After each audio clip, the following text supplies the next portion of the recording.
All right, we'll do call to order, roll call and declaration of quorum. Mr. Lau. Present. Mr. Griffin. Present. Mr. Tillman.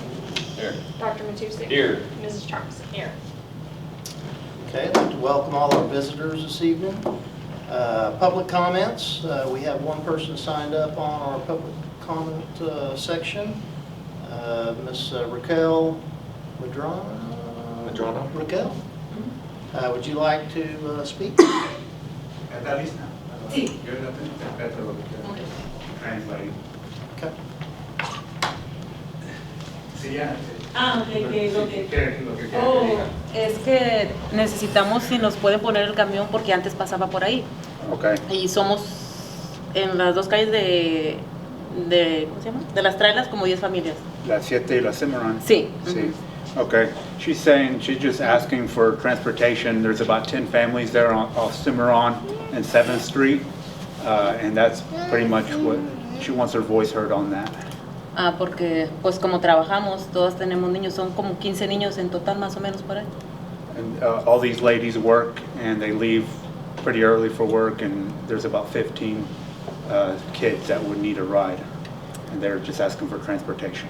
Y hace algunos años ya lo teníamos, pero nos lo quitaron. And a few years ago, they used to have the transportation there, but it was taken away. Y pues queremos saber si nos pueden ayudar otra vez, porque pues por necesidad, más que nada por necesidad. And they're just asking for help again since they used to have it, and it's just a necessity they feel like. Of course, we can't address that tonight. But tell her that we've heard your concerns. I'm sure that our superintendent and his staff, our transportation people, will address it if at all possible. Eso es algo que no pueden hablar ahorita en la junta, pero el superintendente y los directores de transportación van a hablar de sus preocupaciones y a ver si podemos hacer algo. ¿Algo más? No, pues solamente pues saber qué se puede hacer si nos lo pueden poner, porque nos habían dicho que ya no podían, pero ojalá se pueda, ojalá no nos puedan poner porque son muchos los niños que necesitan. Okay. Yeah, she just said that she just hopes that we'll be able to make something work for them, and thank you for hearing her out. Thank you for coming. Okay, gracias por venir. Es todo entonces, ¿verdad? Es todo, sí. Okay. Sí, así que quieren ir, pueden. Sí, okay. Gracias. Thank you. Thank you.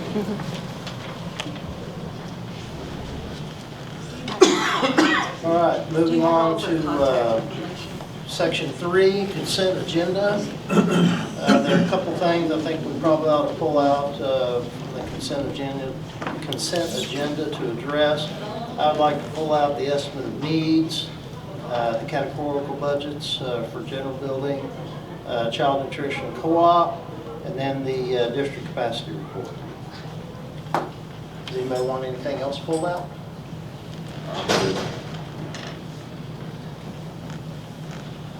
So what questions did you have on those? District capacity report, that is mandatory that we have to do each quarter. And the reason it's different than what you approved earlier this year is once we have final numbers. We've got one class that we could not accept any transfers in because we are over the limit in an elementary setting.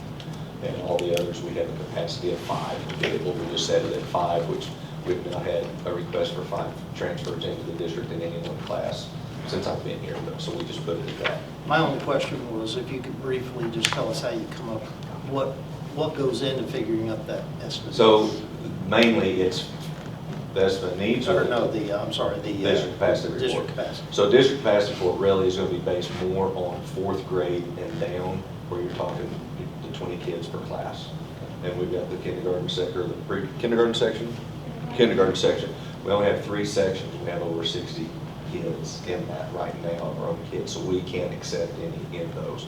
We're pretty free on the others, so even though, like I said, our capacity was 70 in all the grade levels, that's because we're around 61, 66. It just bounces, so you just set a number, and it allows you to pull in. We could say 15, we could say 10, and we can change it monthly. You're required to do it quarterly, but we can change it monthly. Estimate of needs, questions you may have on that? I just thought, I actually thought Angel Johnson Blasingame might be here this evening. For the estimate needs, they usually don't come for this. You know, we're in very good shape on our general building, child nutrition funds, everything is very good. The allocations that they gave us, or the appropriations going into it, are higher in all three than what they were last year at this time. Our net assessed valuation is 87.6. If you remember last year, I think I told you guys to be prepared with that windmill settlement, that we were going to drop quite a bit. Luckily for us, the assessor's office had already figured that in, so we didn't drop very much at all, therefore impacting the taxpayers. So it would be very minimal increase compared to what we thought we were bracing our taxpayers for last year. So that's very good news there. It appeared that the budget, or the estimate of needs, is about $3 million higher That from would last probably- year. That would probably be right, because we 14, increased our, 17. because we increased our general fund budget, you know, carry over by about $2.5 million, so that would be about right. Okay. And I don't have any specific questions on the categorical budgets. I just thought there might be something to discuss there. No, that's just something that she just has to have Okay. for that, of just where that money's going. Okay. Get back if I can find my spot again. If your questions are answered, I'll move to Oh. approve the consent agenda There you go. Thank you. in totality. Second. Mr. Lau. Aye. Mr. Griffin. Yes. Mr. Tillman. Yes. Dr. Matusek. Yes. Mrs. Johnson. Yes. Regular business, item 4.1, discussion and possible board action regarding award of contract to the lowest best bidder on construction of the transportation building addition. So we had the bid opening Thursday at noon, had 5 bidders on that, which was very good. Mr. Lau was able to join us on that. And with Renaissance Architect this evening, Mike Hyatt and Sammy Jackson are here. If you have any questions for them. Firebrand, is that right? Out of Stillwater was the lowest bid. They did reference, I've not done any work with them. One of their, I don't know if he's owner or what Kyler's title is, but he came out and actually did a site survey and walked through the building with me. He was the only contractor that did that of the 5 that did. They did reference checks on other projects they've done, and everything has come back very good. Their website's very good. And the best thing is that budget, and I'll get you a bid recap, Barb. $977,000, which was around a little over $200,000 less than what the architects had projected to us of bids coming in at. So And if I remember, they were the shortest time frame of getting it. they were the shortest time frame. I think 210 days from the time they start. You know, from assuming this bid is approved tonight, then they award from that point on, and then by the time you get paperwork and actual bid, and you know, everything done, building ordered, he said it's about a 3 to 4 month process before the building gets here and they're able to actually start. So then 210 days from that, is that correct? Correct. So if you guys have any questions for Mike or Sammy, they'd be happy to ask. And then I also put in just our working fund, or building fund budget of, you know, where our carryover is now, reduce that 977 and where we would end the year that the project's done. So it'd still leave us a little over 800,000, so sets us up for very good shape going into next year. You were saying it, I was writing other notes, timetable upon approval of whatever bid it would be tonight. 210 days is what I they're, see that, I mean, about 3 to 4 months before they're able to get started. okay, Yep, and then 210 days from that. gotcha. Anything I'm leaving out, guys?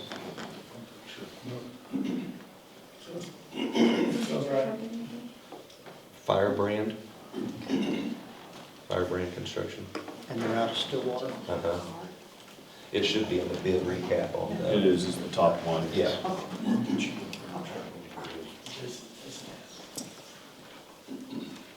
I'll move to approve the bid of $977,000 on 210 days from Firebrand Construction.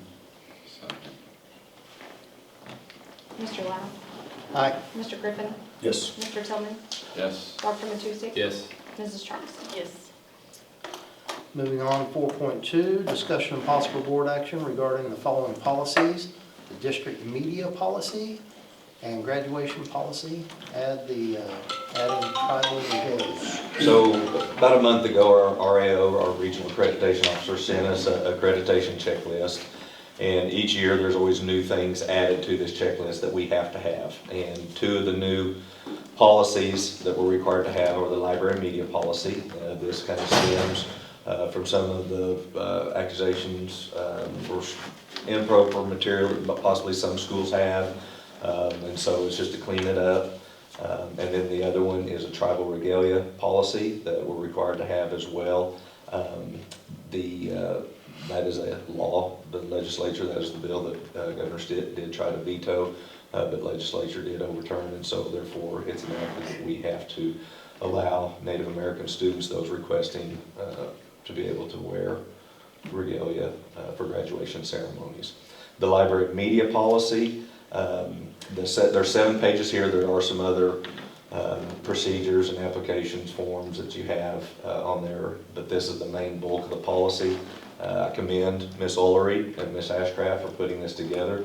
As with any policies, they're only as good as the people that enforce them, and I think you guys know that Ms. Ullery does a tremendous job in the library. She consulted numerous schools and the library, it's referenced in here, but basically points out their selection process. That process, there's the criteria that they have to follow. Thanks, Mike. Thanks, Sammy. There's criteria that they have to follow when selecting the book. We'll have to post books on the library, on the website. We'll get those posted. The appeal process, parents see that. Anybody in the community, it doesn't just have to be a parent of a student, but anybody in the community can appeal that. And then there's a review committee that it would go to them, and they would determine that criteria. And so there's kind of a system of checks and balances, so to speak. So you guys have any questions for Ms. Ullery on the library media policy, or for me on the tribal regalias? The tribal regalias that was the wording on that came from OSSBA. So just doing what the others with Native American students would be doing.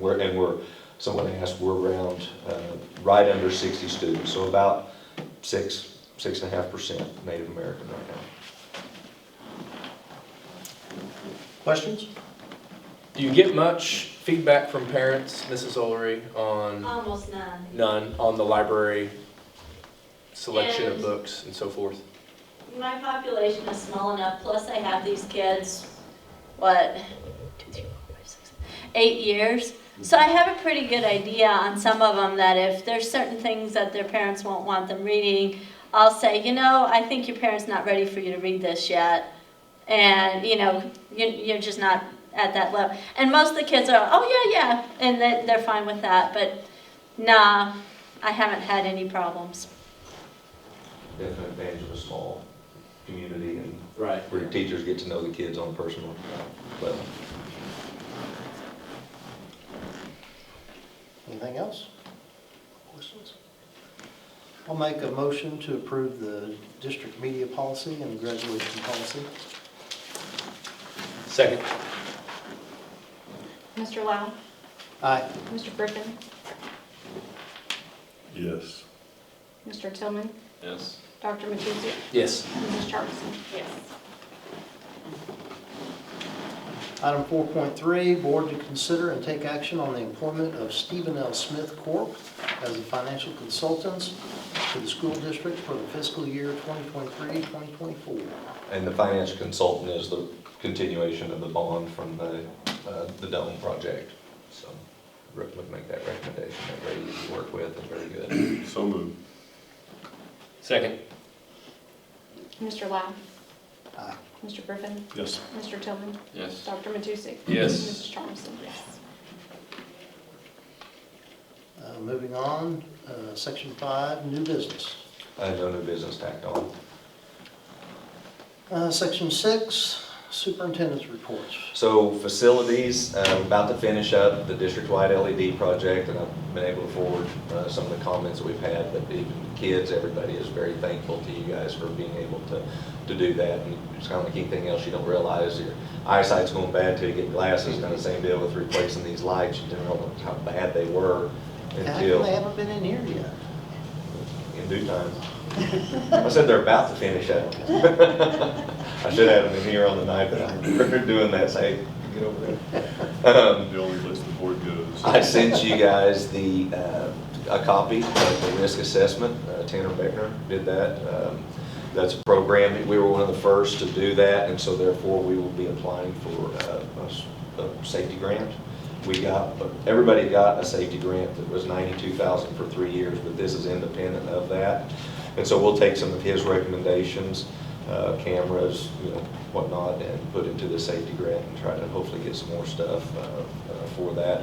Some of this, and when they do this audit on the risk assessment, there was nothing in there that was like, this is what I see, this is what you got to do, this is what you got to fix. It's everything that we can go through. So principals are going through, see what affects their building, see some things that we can clean up. One example was that in front of the elementary, on the gym, there's 2 trees, and you can't see it anymore. Some of you may remember it's there, but it says Hennessey Elementary. But those 2 trees covered up. Well, we got the nice sign out front. Just a recommendation was to cut down a tree just so we could see that on the building itself. And so, I don't know, you start talking about cutting down trees, people get a little sensitive on that. So maybe we can look at moving some signage.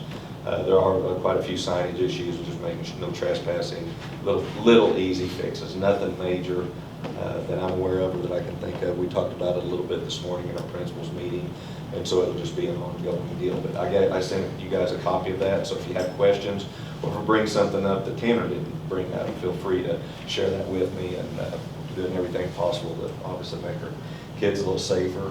With that, they've completed the fencing continuation on the northeast corner of the elementary playground.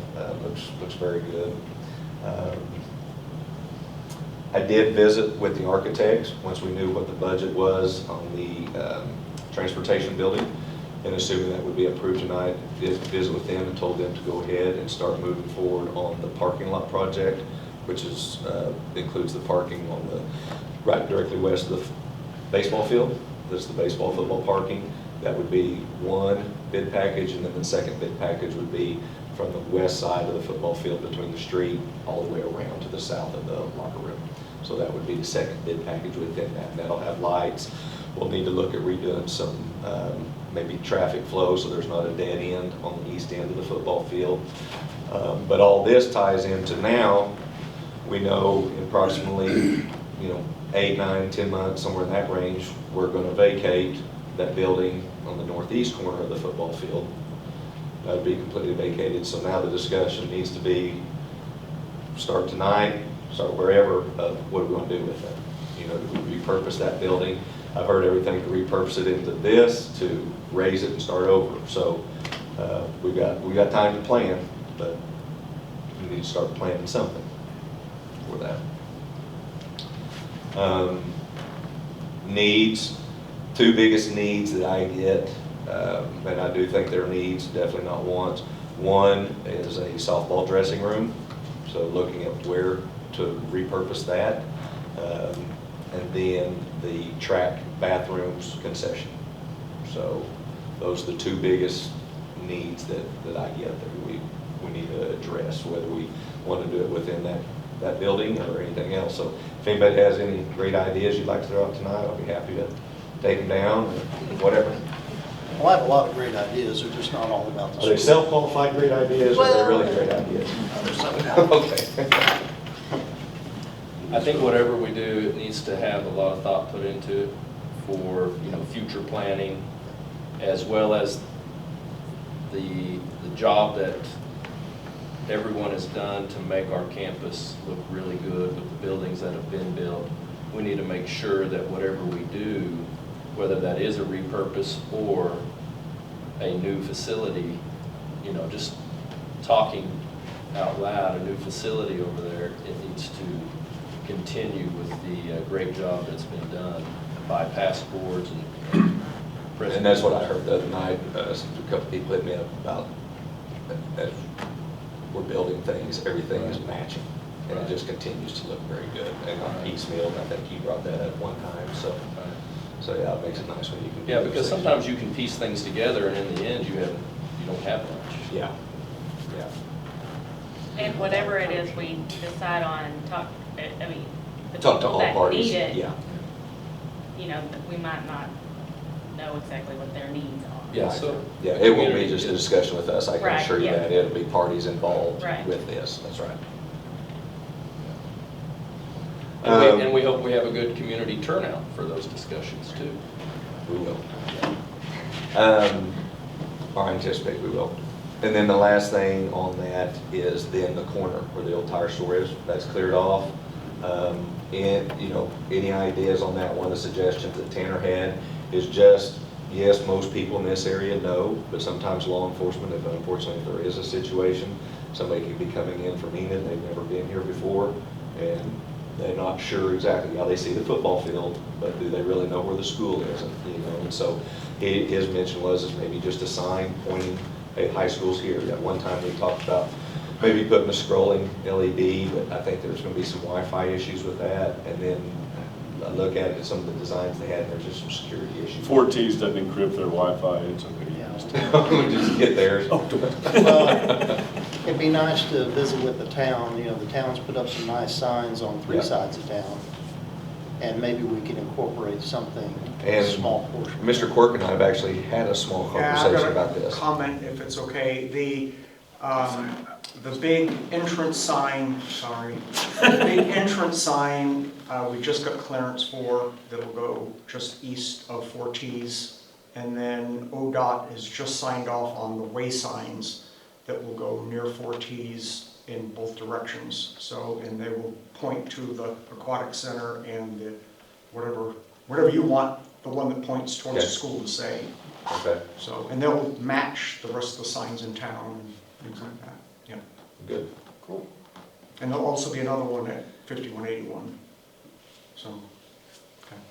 So is ODOT going to be moving in here in the next 24 hours now that it's nice and muddy on that corner? To start staging their vehicles again? Probably. As soon as it gets to looking nice, then Yeah. somebody decides to park there. And that's all I have on facilities, so. So we need to be thinking and visiting with some folks about ideas that people might have for the, what I'll refer to as the old bus barn. And any ideas that they may have for a corner, you know, things that they'd like to put up. I think the next one is resignations. 4 resignations have Olga Rolled from the cafeteria, Maria Lara, paraprofessional, Megan Wright, paraprofessional, and Brianna Villalobos, paraprofessional. Okay, moving on, personnel. 7.1, discussion and possible board action regarding the appointment of the following support staff for the remainder of the 23-24 school year. So we did find a couple of paraprofessionals to replace those we'd lost, and I recommend Leah Mowry and Erica Brandon. And those are both at the early childhood, right? Yes. I would make that motion. Second. Mr. Lau, Aye. Mr. Griffin, Yes. Mr. Tillman, Yes. Dr. Matusek, Yes. Mrs. Charmison. Yes.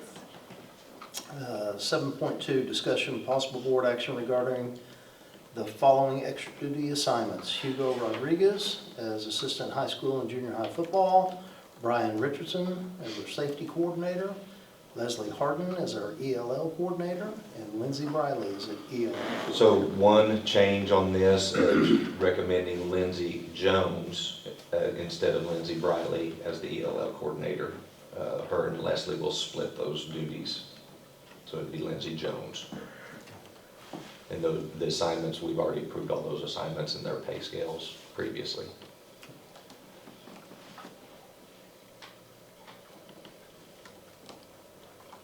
So moved. Second. Mr. Lau, Aye. Mr. Griffin, Yes. Mr. Tillman, Yes. Dr. Matusek, Yes. Mrs. Charmison. Yes. Move to adjourn. I was going to say, item number 8. There is Who made the motion? Patrick? Patrick. Second. Before it was introduced. Aye. Yes.